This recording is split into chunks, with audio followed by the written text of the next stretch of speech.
Que la paix et le salut soient sur vous tous. En ce mois de mai, comme chaque année ou presque, la Terre avait un rendez-vous avec un pic sismique et cataclysmique. Ceux qui ont suivi mon blog et mes vidéos depuis des années ont pu vérifier la véracité de ce phénomène à diverses reprises.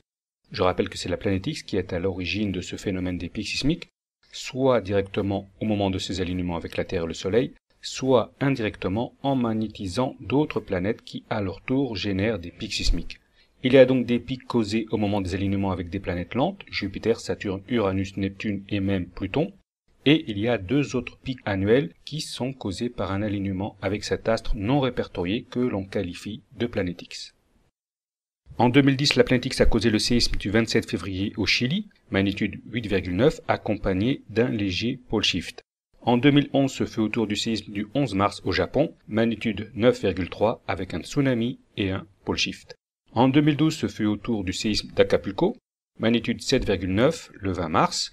En 2014, la Terre connut au printemps la plus importante série de séismes jamais répertoriés. En 2015, ce fut le séisme du Népal qui fit 10 000 morts le 25 avril.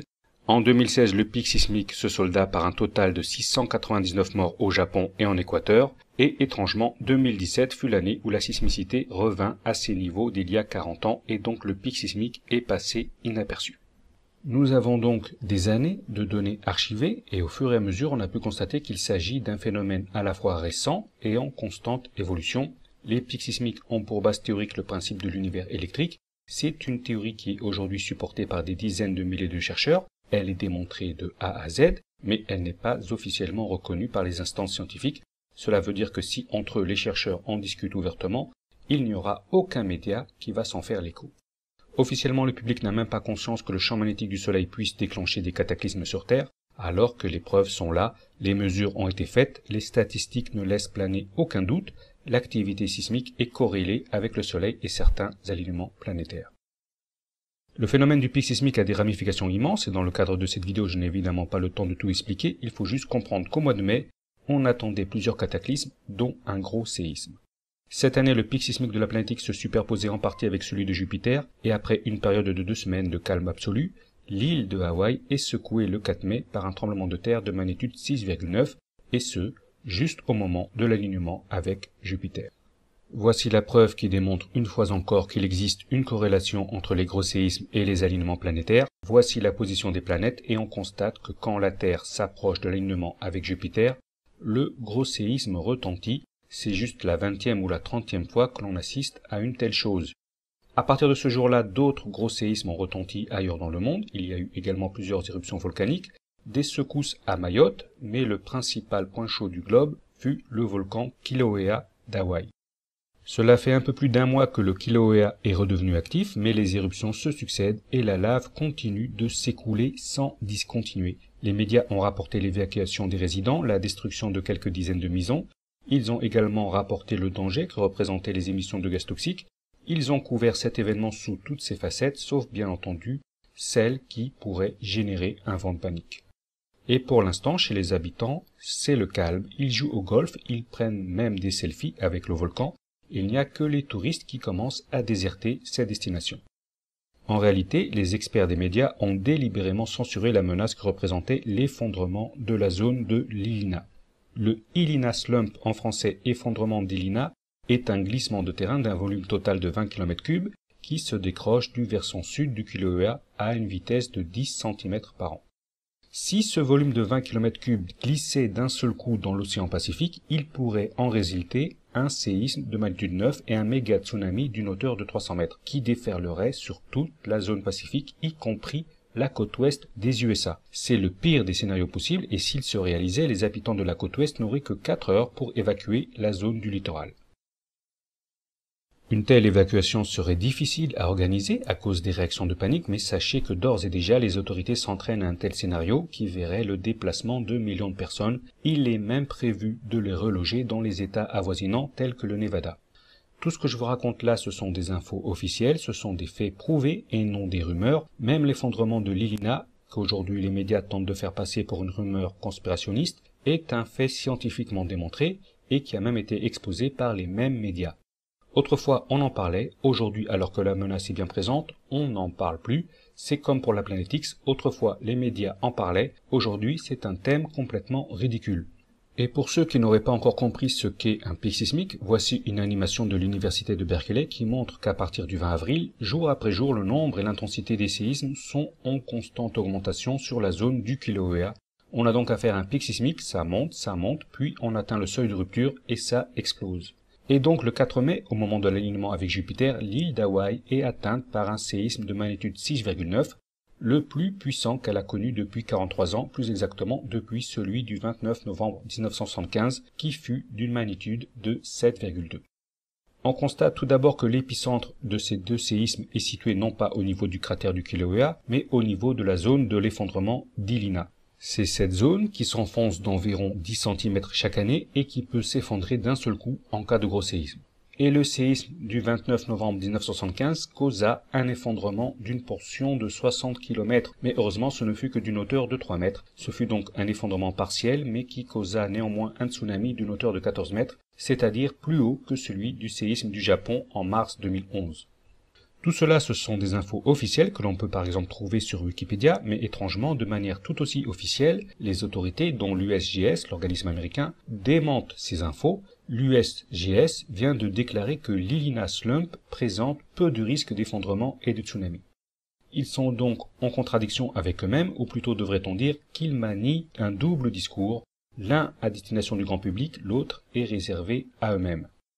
De tout cela, que faut-il retenir ? Très simplement, le 4 mai, au moment d'un alignement planétaire, la zone de l'Ilina a été frappée par un gros séisme qui, s'il était un peu plus puissant, aurait pu déclencher l'effondrement de toute une section de l'île d'Hawaï. Le 4 mai, on est donc passé tout près d'une catastrophe d'ampleur planétaire et la population est laissée complètement dans l'ignorance de ce fait. Les médias parlent de certains dangers, mais le risque principal est complètement occulté.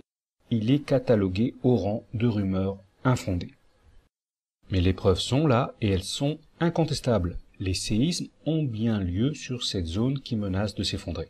Il faut ajouter que, mis à part le risque sismique, cette zone de l'Ilina est actuellement soumise à diverses contraintes. Tout d'abord, plusieurs coulées de lave sont en train de s'y accumuler, ce qui la rend plus lourde, et en plus, il existe un réseau de fissures et de tunnels de lave souterrains qui fragilise le sous-sol, donc toute cette zone est en train de perdre peu à peu sa cohésion. Et à cela, il faut rajouter que depuis le séisme du 4 mai, tout le versant est du Kilauea a subi un déplacement allant jusqu'à 2 mètres en direction de la mer. En d'autres termes, le séisme du 4 mai a accentué l'effondrement de l'Ilina de plusieurs mètres. Cela est démontré par les relevés GPS de la zone, c'est une info tout à fait officielle que les géologues se gardent évidemment pour eux, afin de ne pas paniquer la population locale ainsi que les éventuels touristes et tous les habitants de la côte ouest des USA. Donc à ce stade, il semble bien qu'avec le séisme du 4 mai, nous soyons en train d'assister au début d'un processus de dislocation de cette zone de l'Ilina.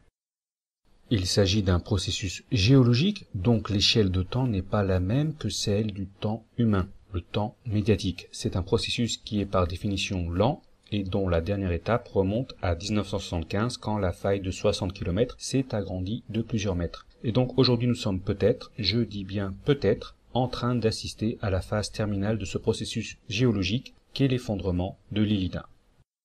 Le séisme du 4 mai a peut-être déclenché quelque chose. Depuis ce jour, l'activité du volcan a même empiré. Il y a eu plusieurs nouvelles fissures qui sont apparues. Les coulées de lave sont plus importantes et, après un mois, la situation ne semble pas se calmer. Nous qui connaissons le principe des alignements planétaires, nous sommes en mesure de prévoir les périodes où le risque sismique est plus important. Ces derniers temps, nous avons connu le pic sismique dû à Jupiter. Quelques semaines auparavant, c'était Mercure, une planète rapide, qui, pour la première fois, causait un mini-pic sismique, et quelques mois auparavant, on était dans un pic sismique causé par Pluton. Le prochain pic serait causé par la planète X, à laquelle la plupart des gens ne croiront que lorsqu'ils la verront. Normalement, c'est dans quelques jours. Ensuite, ce sera au tour de Saturne de générer un pic sismique. Donc, que ce soit à Hawaï, à Mayotte, en Nouvelle-Zélande ou ailleurs sur Terre, la situation n'est pas près de se calmer. Nous devrions assister à une augmentation sensible du nombre de cataclysmes et de catastrophes naturelles, et ils seront tous liés à certains alignements planétaires. Voilà ce que l'on peut dire pour le moment concernant ce pic sismique 2018, c'est le pic principal de l'année, et pour le moment il est surtout marqué par le point chaud qu'est Hawaï, mais ça peut péter ailleurs dans le monde. En matière de pics sismiques, si on peut dire quand ils auront lieu, on ne peut pas dire où. Mais la zone du Kilauea à Hawaï étant fragilisée, il ne reste plus qu'à prier pour que le gros séisme attendu ne survienne pas là-bas. On aurait alors un risque élevé de cataclysme planétaire d'ampleur biblique. Donc si vous voulez être réactif, ne comptez ni sur les médias officiels ni sur les autorités, informez-vous directement grâce aux médias alternatifs. Et sachez qu'à partir du moment où de l'argent est en jeu, les autorités feront tout pour minimiser la gravité du danger. D'ailleurs, en ce moment à Hawaï, ils essayent de sauver la saison touristique. Et les exemples de ce genre ne manquent pas. Le 11 septembre 2001, quand le premier avion a percuté une des tours, les employés ont été informés qu'il s'agissait d'un incident sans gravité et qu'ils devaient rester à leur poste. Et quand les tours se sont finalement effondrées, les autorités ont déclaré aux New-Yorkais que l'air ne présentait aucun risque pour la santé. Or, l'air était chargé de particules d'amiante et d'autres produits chimiques. On estime que cela a causé la mort de 10 000 personnes. Oui, vous entendez bien, 10 000 morts supplémentaires. La règle, c'est que quand il y a de l'argent en jeu, les vies humaines ne comptent pas. Ne vous fiez donc pas aux discours rassurants des autorités et des experts des médias. Ils ne sont pas dignes de confiance, ils considèrent que la population n'est que du bétail. La vérité, c'est que concernant le Kilauea, on pourrait assister à l'effondrement partiel ou total de la zone de l'Elina. Il se pourrait également qu'il ne se produise rien de catastrophique, du moins sur cette zone. Il se pourrait même que le volcan finisse par se calmer sans faire plus de dégâts. Il faut envisager toutes les possibilités. Le problème, c'est que les médias ne parlent pas des vrais dangers. Mais quoi qu'il arrive, il est indéniable que le pic sismique est un phénomène bien réel. On ne pourra pas dire, sauf si on est armé d'une mauvaise foi, qu'il ne s'est rien passé de grave au mois de mai.